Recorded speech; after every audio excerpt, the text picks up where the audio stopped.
You ready? Mhm. So the thing that we'd like to discuss today is going to be something which is very controversial. Why don't it be very controversial? Because I did something very controversial. In my mind, it's so important to understand this issue, and it's especially if you're speaking berabim, talking about the issue of Mechiyas Amalek, you have to understand it. You have to understand what the problem is. It sounds so not Jewish. It sounds everything about it. And I tell you right now, the commanders in this army are going to be people like Moshe Rabbeinu, Aaron, and David HaMalach, and Yoav, and all those famous personalities in Chazal. And those are the people who are going to be in the generals of this army. Okay? The Chafetz Chaim is going to be there too. And I don't know whether we're going to get there, because one of the things that you need to have in the Chaim's mitzvah is, of course, has to be Layerech levavoy. He's got to be not have any avera inside his hand. He can't. If he feels weak because he might have done an avera, he's not allowed to fight. So we're talking about that type of person is going to be doing this mechiyas Amalek. And I heard a lecturer, and a Rav, whatever, and a very choshev, saying something in public which, for the first time ever, I was meicha. It's not possible to be true. He said that we are Jews, we have feelings, we have a lot of feelings, and we understand people. And it's going to, when we do that mitzvah of killing Amalek, we're going to be crying. We're going to be crying. Because, we're killing off men, women, and children, and animals, and destroying everything. That's Rachmanis. We're Rachmanim, b'nei Rachmanim. That's our nature. And for us to do this mitzvah is going to be a crying event in the Klal Yisrael. And I stood up, absolutely not. It's going to be a matzav of simcha. There's no such thing as any mitzvah in Torah that's not. When he's doing the karbonis and he's killing the animals, do you think for a moment that they were crying because of PETA and they were worried about the animal rights and they were thinking about the chas v'shalom?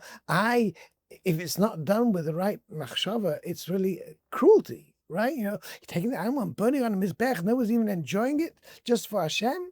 It absolutely doesn't seem very obvious, but then of course nobody can understand. Everybody will understand that one because it's not people, right? It's animals. Okay, get it. So animals, we understand that we're not going to be crying when we shecht the carbon tamid every morning, right? There's not going to be an avodah which involves crying. We're going to be killing off lots of animals, and we're doing a lot of things in the base of Mikdash. Chas v'shalom, that to think there's going to be anybody over there who has rachmanus, because we're doing the te'eles and the purpose of for what these people are. So and the reason why I'm het up is because I don't do this. I don't often, open my mouth ever. And if I do open my mouth, I will try to say something positive, never negative. And this was a little bit negative on myself. It says, absolutely not. That's not going to be, you don't understand what Mechiyas Amalek is all about. I have a raya to you. Oh, good. Rebbe, that's the best raya. Because it says when, after they fought the Muhammad against Amalek, at the time of So, so they brought to Shmuel Navi. Shaul wasn't the kind of mitzvah. right. He left the kid there. Beautiful, They Rebbe. brought him to they brought him to Shmuel Navi. And the Haggad, he said, "Oh, I'm okay because you bring him to Shmuel, and Shmuel tore him apart." So there you see, this is Shmuel Hanavi.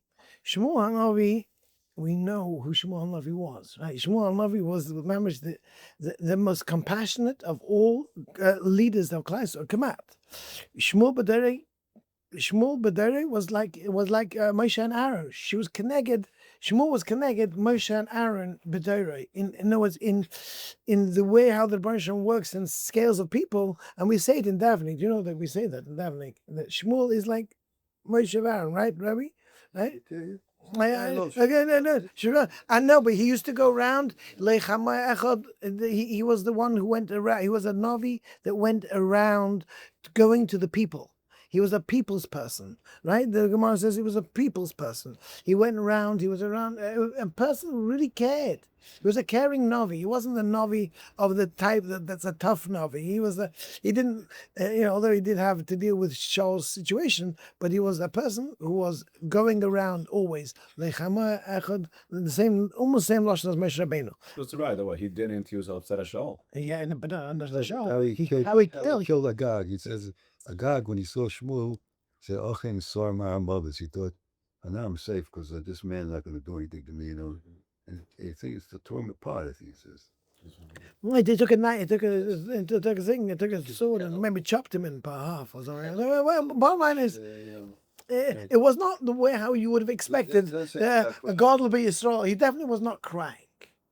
So we have to understand what is the point of Mechiyas Amalek.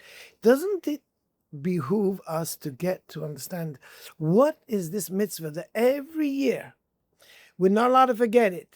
We're not allowed to forget. It's so important not to forget that we have a mitzvah in the Torah to remember what they did so that, so that when the day will come, we got it.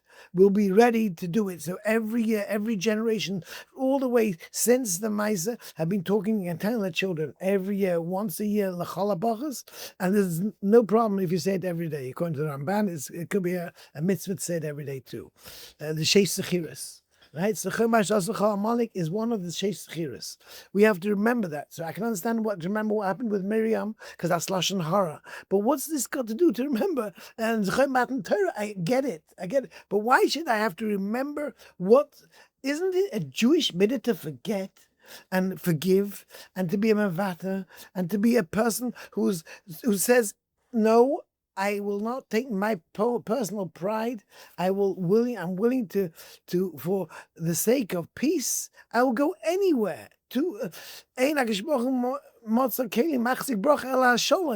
What is this Jewish nation? And the way how he asked the question was obviously in a provocative fashion, so it got me a little upset, because his question got me upset. And the question was the following: what's the difference between our mitzvah of Mechiyas Amalek and Hamas? What's the difference? And you can see where he was going with the terrorists, right?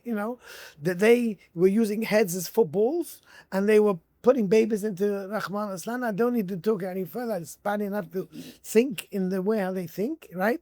I don't want to even talk the way how they are, because it brings negativity into the neshama. Just to say what the perversion that went on is lo yu'uman ki yisupar.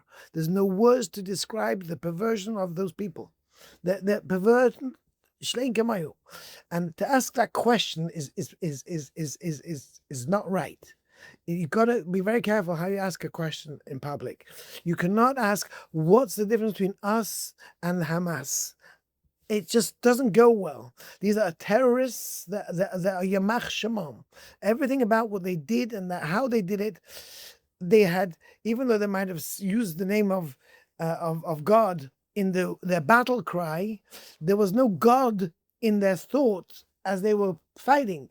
And you know how much training they have to go through to be able to train their mind to not think about the human Rahmanos that's involved in what they're doing.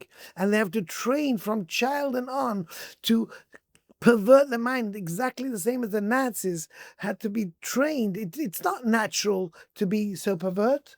It's not natural. You can't do it. When a guy screams Rahmanos, you have to train. And these people were... So the question is like saying, what's the difference between... I can't even say Moshe Rabbeinu and Yamach Shemai Hitler. It's not even they're both great. Chas v'shalom. You can't mix the two things. You can't even ask the question. But what you could ask, and the real way how to ask the question is, what's the mitzvah of Mechiyas Amalek? And if you get it right, it's not a steer to anything Jewish, and on the contrary, it's all about being Jewish. What is the point? I'm going to explain to you a lot of different basics. So the place where you start to look for the reason for a mitzvah always is the place which tries to describe every mitzvah. And that's the Chinuch. The Chinuch is the place where you can start looking to see. So let's see what he tries to, for us, but he didn't have Hamas. He wasn't trying to compare it to anything.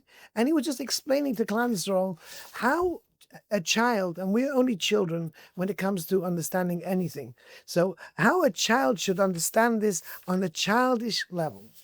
A childish level, and I'm not going to tell any chidushim over here. I'm just telling you a children's understanding of Mechiyas Amalek.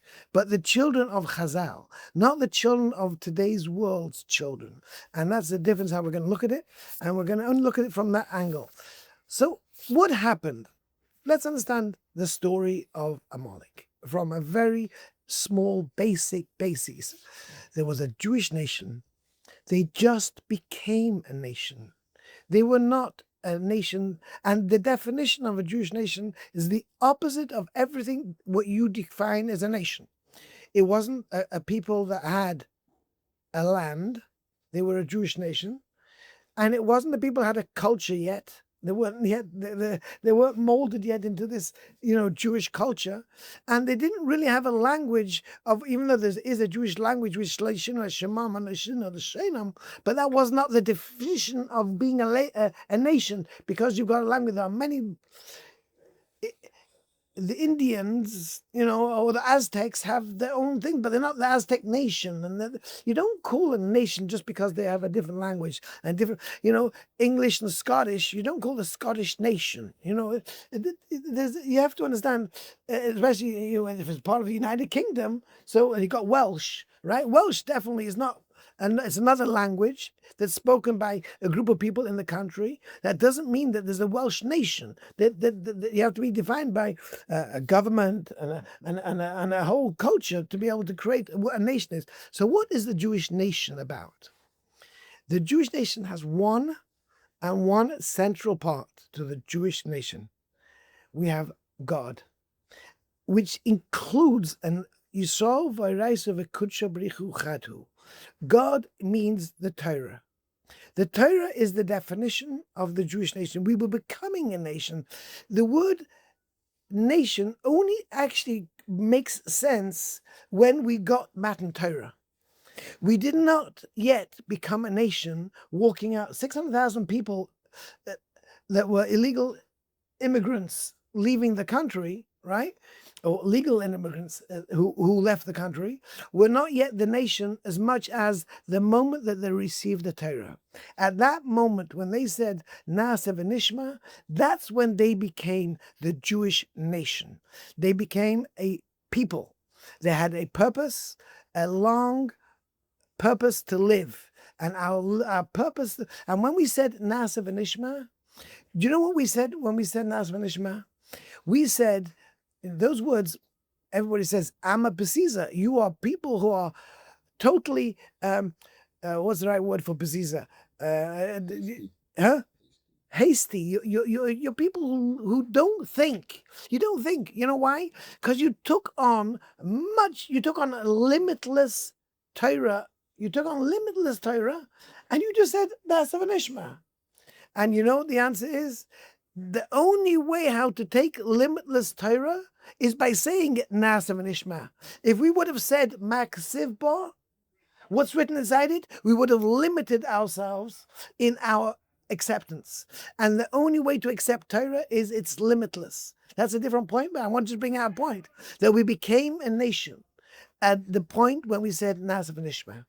Naaseh v'nishma created our purpose, our goal, and our finality in Mitzvah till Mashiach, and further, and gave us a purpose to be able to, and the whole Bria was waiting for that day called.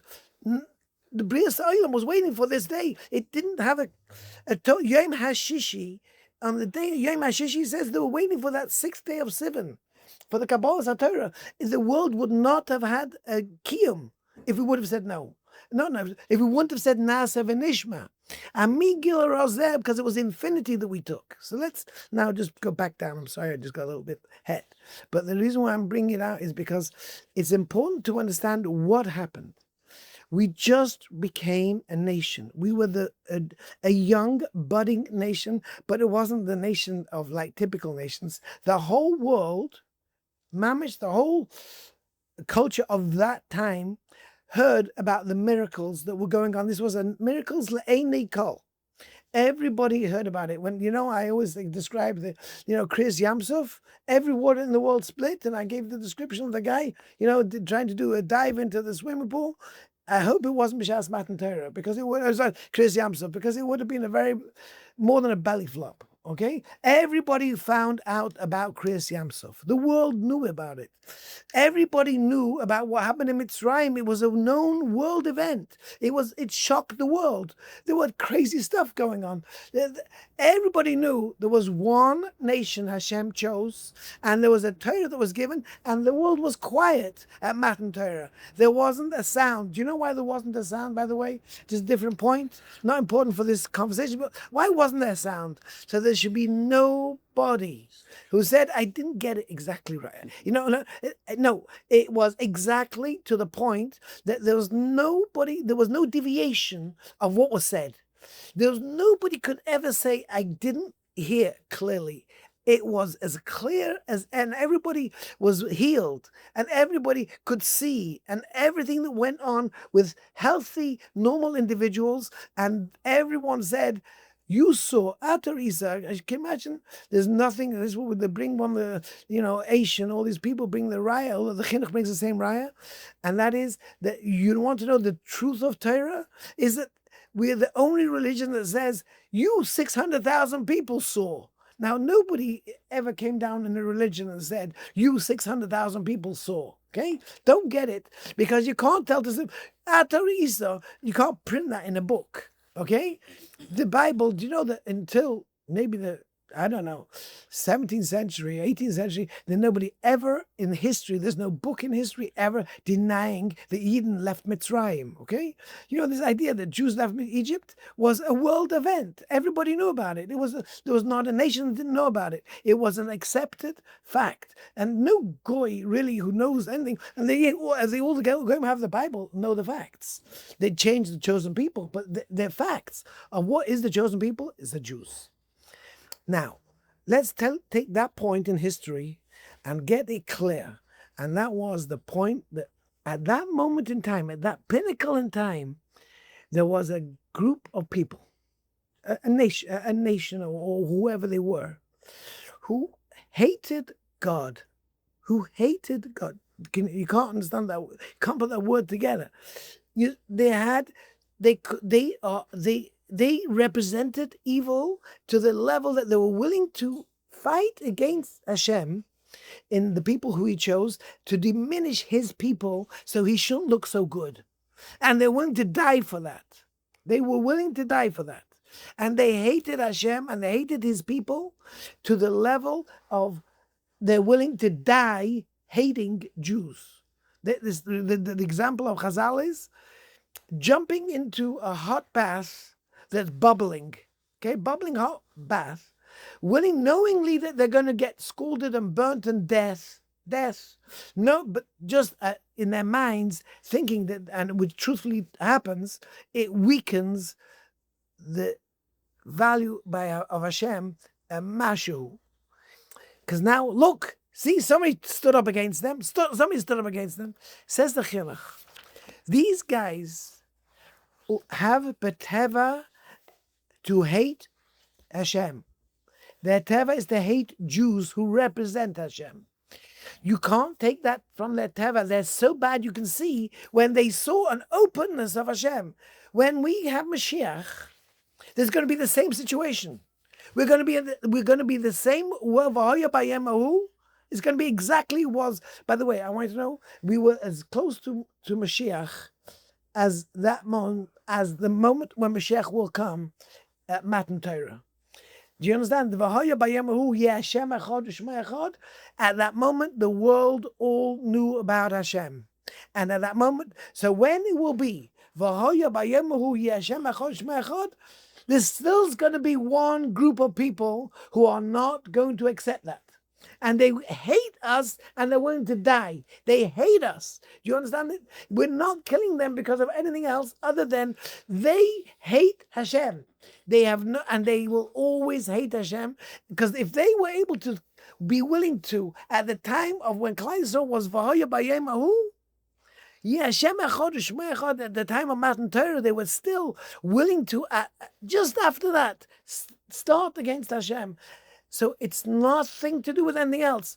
We're not. Hashem would love to accept these guys, but they know, Hashem knows that these people, for the covet of Hashem, they are going to try, even after Mashiach comes, if they would give it the opportunity, they hatred of Hashem being B'yom Hahu, they hate Hashem so much, they're willing to die, and they're going to kill you. And if you don't do something, and that's the point over here. Let me read it from the words of the Chinuch. So, Chas v'Shalom, I'm not saying it wrong. Lo seis el leveinu. It's a mitzvah, mishosha mitzvah, one of the concepts. That somebody shall call a Meitzel Yisrael, somebody who starts up with the Jews. Shesonu lifnei Hashem. It's hated. Hashem hates people who start with Jews. V'chi lefi ra'asai, and this nation, because of its evilness, v'aromas roiv niskai, by the cunningness of most of its damage, tiem apelosai v'ra'asai k'moish atamitz ba'Amalek. Ki mipnei she'asar ra gadol Yisrael shehischil hu lahazikam. When Klal Yisrael were in that matzav, and they were the first who were willing to stand up against this nation, my golly, you have to know, you are in sakona. If you don't get rid of these people, we're going down the same road of history. We've been down this road. Was by Matan Torah. The world knew it. We're right now, Mashiach's here. Right? By the way, and that's what it's about. Just standing up for Hashem's covet. We are going to get rid of this idea of minimizing. Forget it. I'm not Michael, says Hashem. I'm not Michael. I do not accept somebody who knows that I am the king and is willing to jump into a bath, just a beat that there should be a lowerness of Hashem. So it says, Ein ani, the Lashon of Rashi, Ein ani v'hu. It's like, I can't be in Kissi Sholem if Amalek is over here. And Yodai al Kes Ka. It's going to be a situation, there's going to be that you don't understand as a person how much they hate you because you're a Jew.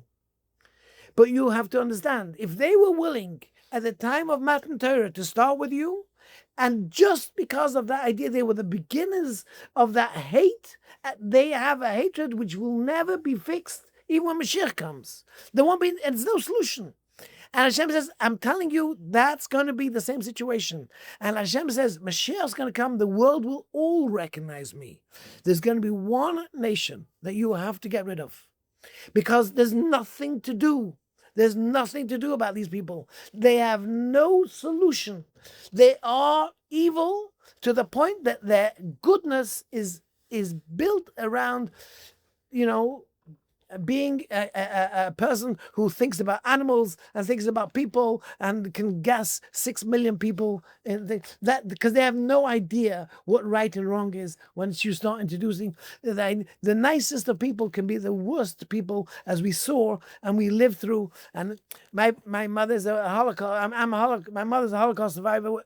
As without anything. That means you don't know what she saw. What she saw, Rahman al-Islam, we will never want to see the perversion that she saw, and how she had to kneel naked until 4:00 in the afternoon one day because some guy tried to do some shtick, which she didn't understand exactly what it was. But the whole camp had to kneel naked in the sun until they found the guy to admit, and then they hung him in front of everybody to see. Can you imagine what a 14-year-old girl has to see, and how they beat the guy up, etc., etc. And you do not know the perversion of these people. And yes, there might be whoever they are, by the way, the definition of Amalek is not so simple as a nomadic tribe that traveled through the wilderness a few thousand years ago. That's not the definition of Amalek, according to quite a few. They say the Brisker version, at least from Yoshua Ber, he learns that it means that it's every nation who stands up against the Jew in that generation is the Amalek of that generation. Amalek is a terminology of people who hate Jews.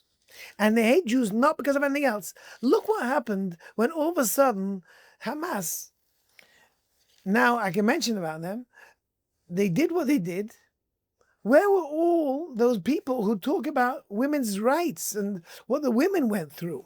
Where were those people who stood up for the normal people, who stood up for what women are meant to be standing for and say, where are you? No, on the contrary. I'm not going to go to any more. Where are the people who scream and talk about the Holocaust when this was mamish taking babies and putting them into an oven in front of the parents? I mean, chopping up. It's beyond those same people who are talking about the beauty of man and how man is so good and how man is so kind are watching these things and free Palestine from river to sea, and that's all they talk about. You know, they don't even get it. They're not mixing. They just don't talk sense. They don't even make sense. It's not logical that one has to do with the other. You don't even mention what Hamas did was massacre in public, and not only that, then comes the chokhmah of these people that they go around the world killing Jews and targeting Jewish organizations because of what we are doing to fight against those people who fought against these people. Now all Jews are in danger of this. What's got to do with me? What's going on over there? I'm living over here. I let you live over there. I don't care what's going on. I mean, let's say I don't care what's going on because you think I might support, you know what? Why don't you then send grants to Satmar and to all the places that support these things? Like, it doesn't make sense. As it's not right. Hashem, I'm not talking against Satmar, Hashem, but the point that you have to get is that the message over here is very important. The reason why we are doing what we're doing, and then I'm going to give you the final finale. Don't worry, I'm almost to the point. But I'm just very hot up because I never speak this way. I normally don't speak this way. But I got so hurt when a guy could stand up and said, we're going to do this crying. As if we're talking about people who are so beautiful people, and what can we do? Hashem told us differently. What should we do? What should we do? Nebuch, we have a chayk. That we have to be such. They're trying to kill us, and these people are going to kill you. These people don't like Hashem, and that's what you stand for. You stand for Kiddush Hashem. So these people, you're standing up for Hashem's covet. Now this is going to be my final point, and this is why I should have finished a little early, but I mean late a little bit. But I have to say this final point. You got it wrong. How do you know how we're going to be killing these people? You're thinking like a goy when you're asking the question, because you're thinking that we're going to do the same type of milchama that we're going to be thinking.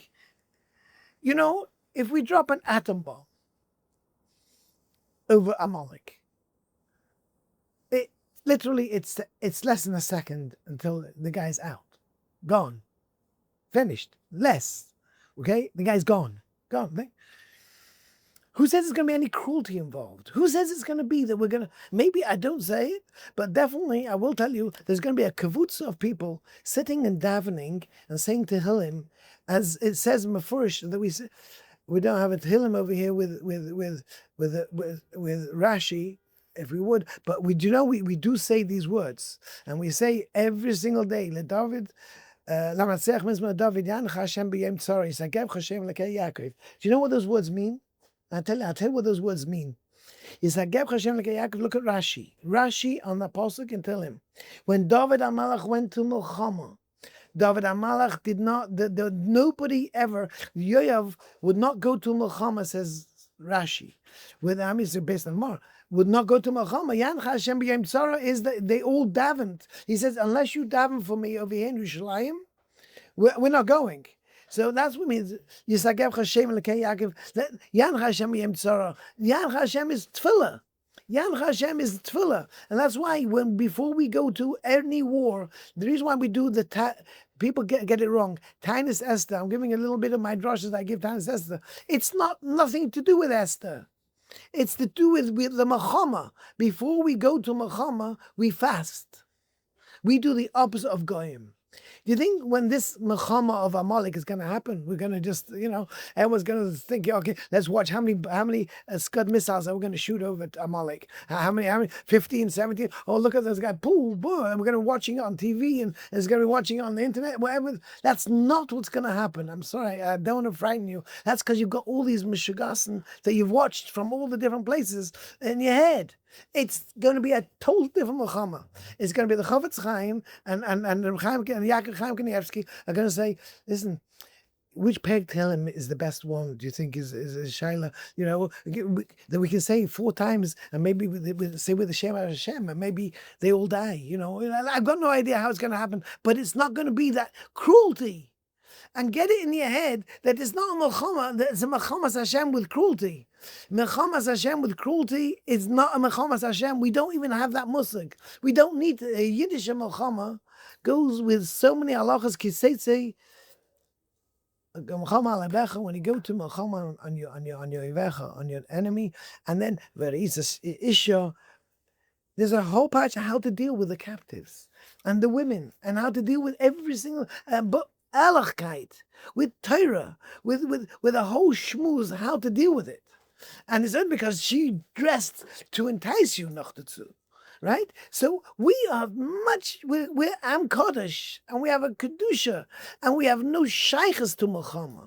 Because our definition of Mechama is not the Goy's definition of Mechama. And that's the second thing, which is not the most important part of it. The most important part of it is understand its destruction of anything which is a zeicher. Because these people and everything associated with them is against Hashem. And we're standing up for Hashem. And the whole message is they would kill us, and they would kill us. And that's what says the Chinuch.